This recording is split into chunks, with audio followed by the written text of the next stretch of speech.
Hi Paula, I'm Julia Hutchison, and I am so glad that peanut butter is your activity of the week because I can finally share this recipe with you. And it's near and dear to my heart like your peanut butter ball recipe is to you. So what I'm making is Buckeye balls. And I know you've probably seen them, had them, but let me tell you, mine are the best. And so let's get started. We use a 28-ounce jar of peanut butter and a 2-pound bag of powdered sugar, 2 teaspoons of vanilla, and 2 sticks of butter. Real butter, not margarine. All right, and we're just going to dump it all in a big bowl and then mix it up by hand. No other way to do it, just got to get down and dirty with it.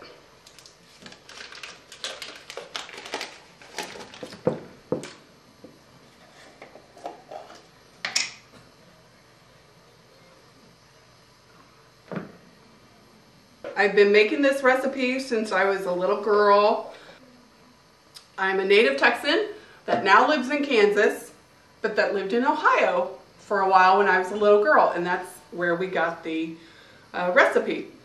And I've tweaked it over the years and got the perfect combination to get the creamiest peanut butter balls for the Buckeyes ever. They're awesome, and they're great for gifts. I usually don't do them until the holidays, so November and December, it's Buckeye time around my house. Okay.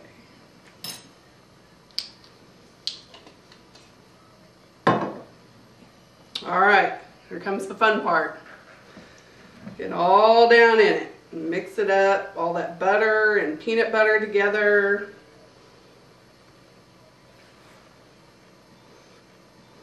The trick is to not wear it while you're doing it. Take you about 5 minutes to get all those ingredients work together, and then you'll want to wash your hands and then start rolling. Okay, once you have your dough together, then you're ready to start rolling. And you want your balls to be approximately 1 inch in diameter, and then we'll place them on a cookie sheet lined with wax paper. And so you really want to work that dough so that they're not cracking and crumbling on you. And you just roll and get that size that you're looking for. And I'm pretty particular. I want them round. I've seen pictures in magazines where they're misshapen and they don't look like Buckeyes. That's the whole idea. I usually get approximately 8 dozen per batch, so you end up with a real good amount. Plenty to give away as gifts and have enough for the family too. Okay, I'm going to finish rolling this one, and it'll take you a little while to roll 8 dozen of these little things. So once you get them all rolled, you're going to refrigerate, and I usually refrigerate overnight, but if you can at least chill them for 2 hours before dipping, that should work.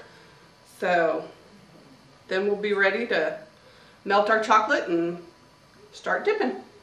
Okay, while you're or before you take your Buckeyes out of the fridge, before you're ready to dip, you want to melt your chocolate in a double boiler. I just use a little saucepan and a little glass bowl. That way when I'm done, I can take my bowl out and cover it in saran wrap, and it's ready to go next time that I'm ready to dip the next batch. So it works well for me, but you know, if you have whatever you have to make a double boiler and melt your chocolate, you want to use a 12-ounce bag of semi-sweet morsels and a few tablespoons of vegetable shortening to thin it and get the right consistency. You may have to add a little more. Then when you're ready to start dipping, you need your toothpick so you can dip the Buckeye but not dip it all the way in, so that you have that opening on top like the actual Buckeye nut. You dip it and get the excess chocolate off before you place it on your wax paper.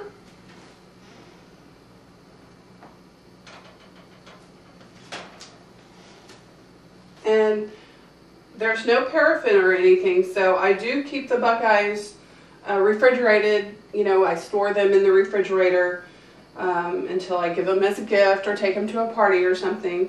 And once you get them dipped, I usually put them back in the refrigerator, but then before you serve them or put them in containers to store them, you do want to cover up your toothpick hole. That's another pet peeve of mine when I see Buckeyes and the toothpick hole is not covered, and you just want to gently use your finger and cover that hole up. I've been making Buckeyes since I was a kid, and the family looks forward to them every year. Friends, they're great gifts for coworkers and teachers, and people just really enjoy them, and you don't have to live in Ohio to be a Buckeye fan.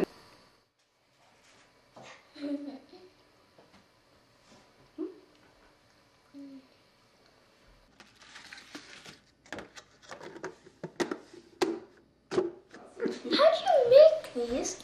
They're awesome. How do you make them?